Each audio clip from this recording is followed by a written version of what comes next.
7 members of a family from Dehradun in Uttarakhand were found dead in Panchkula. One car, 7 lives and crores of debt. In Panchkula's Sector 27, a Hyundai stood still. Inside were 7 members of a single family. They were all dead.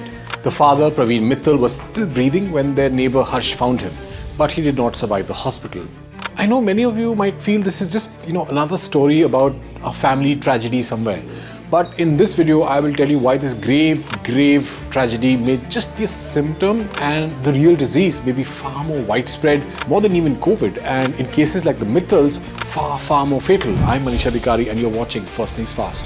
Suicide note was found in which this family of 7 said we had no other option.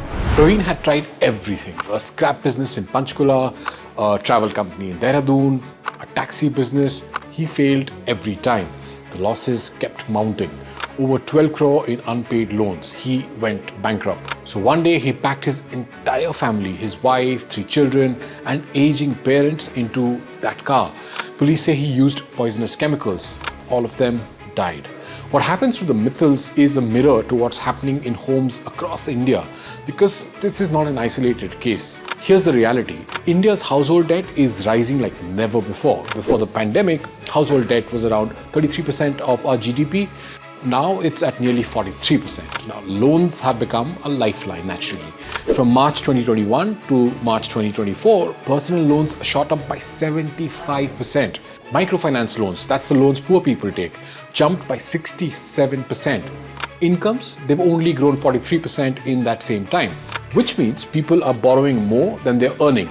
Not to build a business, not to buy a home, but just to survive, to buy food, to pay bills, to send kids to school. Most of these loans are unsecured. No house, no gold, no land kept as guarantee. Just trust, and trust is now breaking. Nearly 60% of personal loan borrowers have more than 3 loans running at once. Among the poorest, 1 in 10 borrowers are already behind on payments. Let's be clear, borrowing is not the problem. The problem is what we are borrowing for. And if incomes don't rise soon, more families will crumble under the weight of their debt.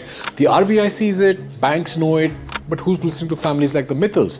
There's a line in Praveen Mittal's suicide note. It says, "Don't harass my father-in-law." A final request from a man who thought he had nothing else to give.